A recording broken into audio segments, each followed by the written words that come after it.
Здравствуйте, уважаемые коллеги! Сегодня тема нашего вебинара – это кашель в оториноларингологической практике, подходы к дифференциальному диагнозу. Итак, пациенты достаточно часто обращаются к лор-врачу по поводу того, что их беспокоит кашель и продуктивный, и непродуктивный. Значит, в отличие от мне кажется, эту проблему можно сравнить с проблемой боли в горле, поскольку вот при боли в горле пациенты чаще всего в первую очередь обращаются к лор-врачам, при этом не всегда патология оказывается патологией глотки. И не всегда этой патологией должен заниматься оториноларинголог. Вот. А с кашлем ситуация обратная. Пациенты достаточно редко обращаются к лор-врачам, и фактически мы получаем этих больных от терапевтов, педиатров и пульмонологов.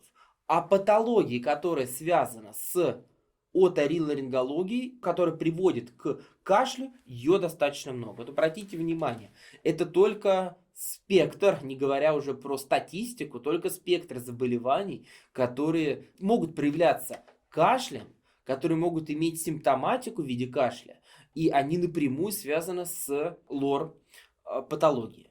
Большую часть из них связывают с так называемым постназальным синдромом. Что это такое? Это ощущение стекания слизи по задней стенке глотки, который приводит к влажному кашлю, который приводит к тому, что пациент ощущает, что что-то стекает, он делает вот таким образом и пытается откашлять. При этом патология является вторичной, когда мы видим причину, и идиопатической, когда мы причины не видим. И тем не менее, ощущение стекания по слизи явно пациента беспокоит. Самой частой причиной вторичного постназального синдрома – хронический синусит. Сплошь и рядом вызывает стекание по задней стенке, иногда других симптомов может не быть. Изолированный риносинусит, диффузный вторичный хронический риносинусит, любые формы синусита могут приводить к стеканию по задней стенке глотки.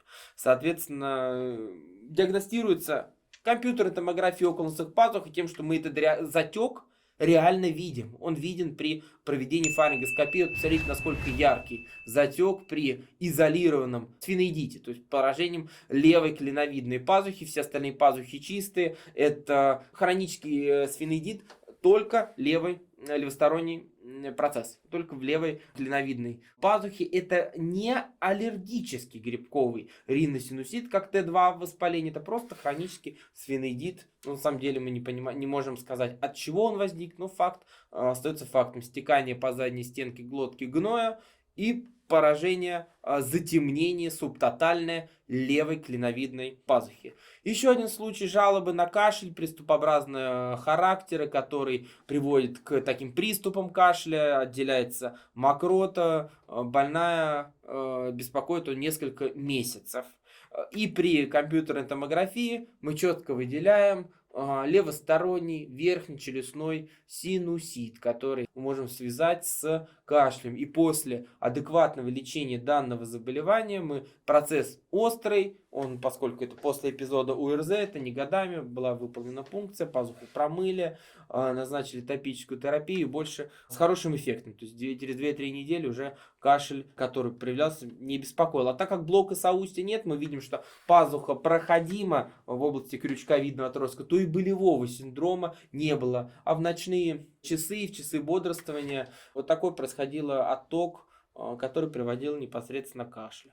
Аденоиды – объективная причина для постназального синдрома. Ощущение, что что-то стекает по задней стенке глотки, что-то беспокоит, мы выполняем эндоскопическое исследование или компьютерную томографию видим в носоглотке, что-то есть. Значит, скорее всего, это аденоиды, либо киста Торнвальда. Ну, два таких наиболее распространенных диагноза в отношении того, что может приводить к вторичному постназальному синдрому. В случае, если нету причин со стороны лор-органов для постназального синдрома. Да, что, конечно же, еще и аллергические, вазомоторные, риниты, все это может тоже давать объективное стекание по задней стенке глотки. Иногда причину мы найти не можем. В том числе было выполнено серьезное исследование, которое показало, что в случае реального ощущения стекания по задней стенке глотки пациента, которая четко жалуется, изменен транспорт слизи в носоглотке, он не по задней стенке мягкого неба стекает, а переходит по боковой стенке в область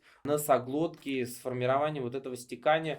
Это было доказано в исследовании Владимира Михайловича Вербуха и предложен вариант лечения в виде коррекции задних концов нижних носовых. Гортанные причины кашля. В первую очередь, конечно же, острый ларингит. Было показано, огромное исследование было проведено Кохином, самое крупное исследование, посвященное причинам дисфонии. И было показано, что за 4 года 55 миллионов человек обращалось к врачам в связи с дисфонией, и 42% это был острый ларингит. А вторым симптомом, помимо хриплости, при остром ларингите это кашель.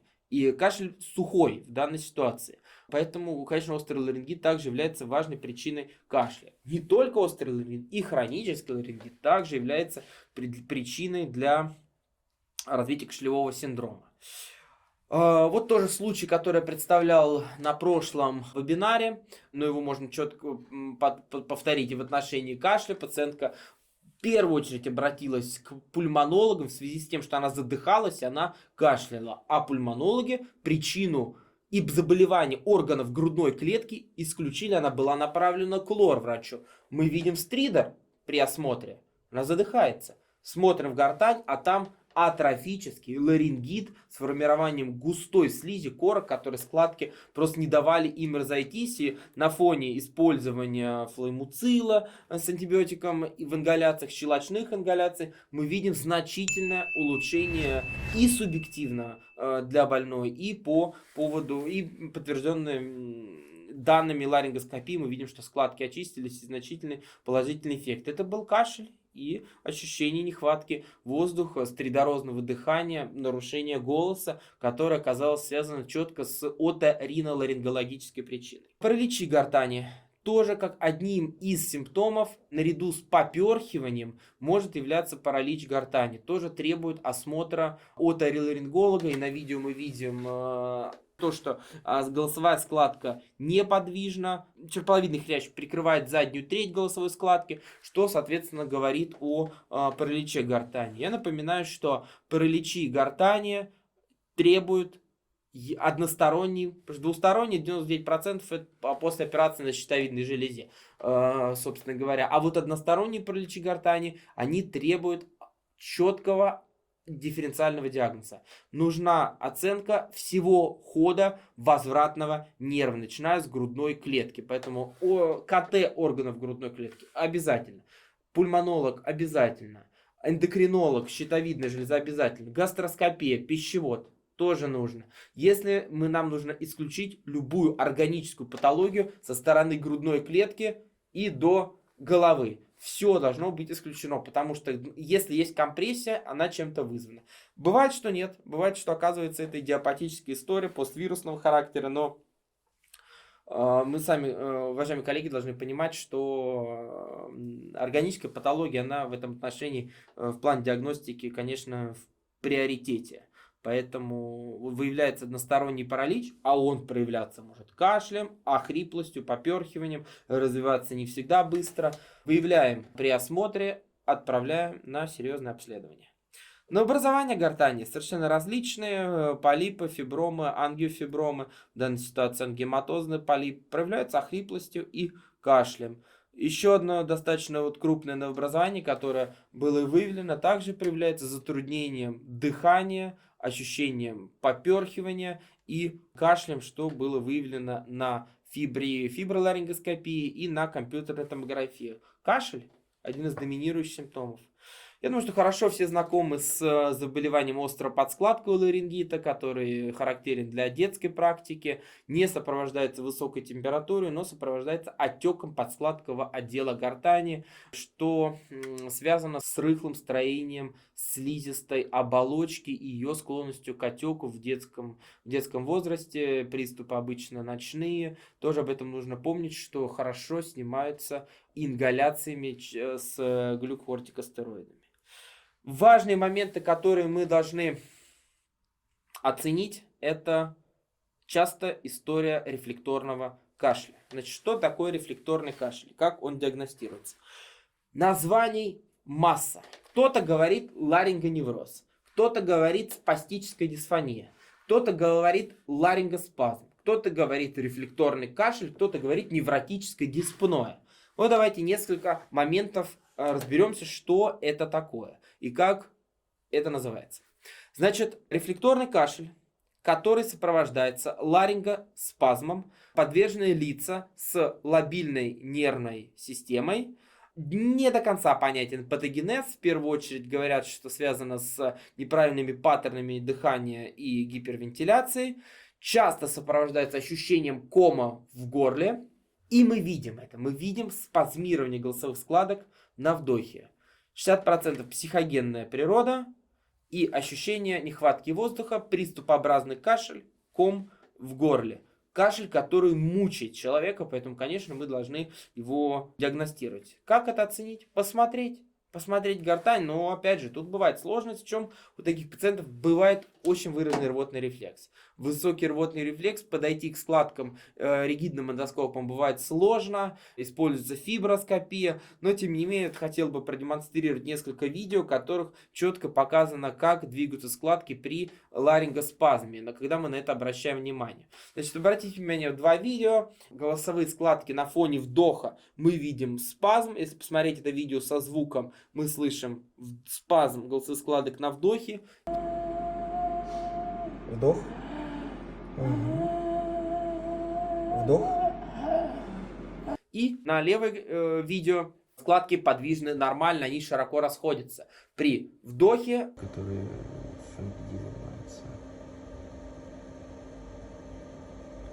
Не смотри. Ну, приличный. Это решение. Да. а на правом видео при вдохе они наоборот спазмируются. Вот это типичная ларингоскопическая картина пациента с рефлекторным кашлем. Соответственно, что мы классифицируем как рефлекторный кашель и ларингоспазм. Я обычно ставлю такой диагноз. Еще одна фотография, видео, которое удалось заснять пациента с рефлекторным кашлем, как выглядит эта история при спазмировании голосовых складок на вдохе.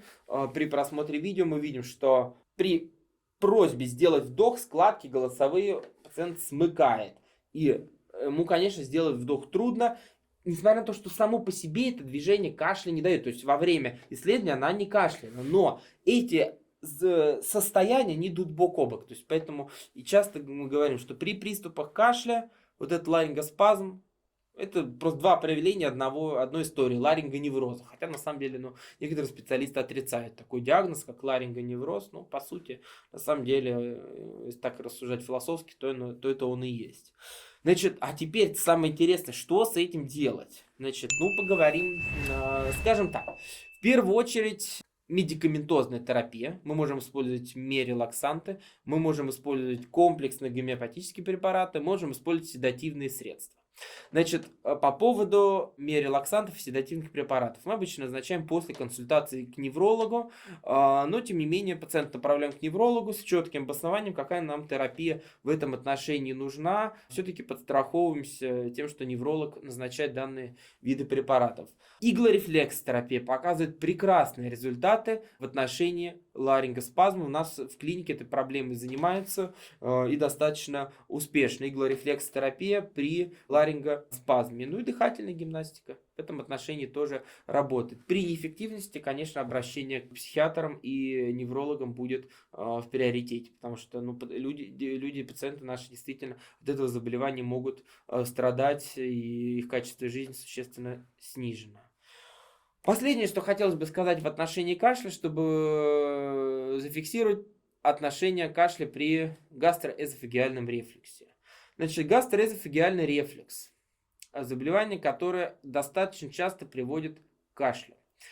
Почему? Потому что развиваются изменения в гортани в виде гиперпластического ларингита, особенно это хорошо заметно по гиперпластической складке эпителия, слизистой оболочки в задних отделах гортани, в межчерповидной области.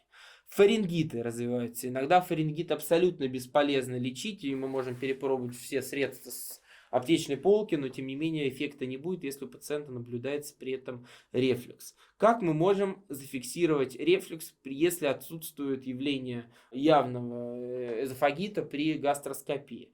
Это суточная pH-метрия, причем желательно, чтобы она выполнялась с помощью высокого ларингофарингеального зонда, и если которым верхний датчик, определяющий pH среды, находится высоко, то есть под гортанью. И тогда мы можем достоверно сказать, если рефлюкс заброс есть, то он именно высокий, именно достигает глотки. Потому что если он низкий, то это никакой связи фарингит или ларингит с рефлюксом не доказывает.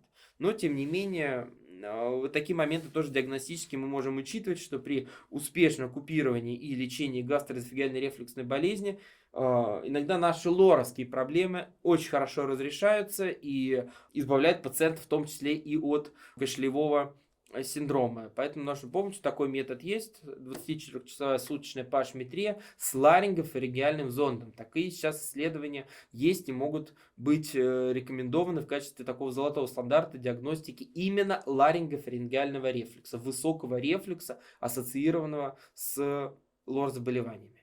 Спасибо большое за внимание. До новых встреч. Всем хорошего дня.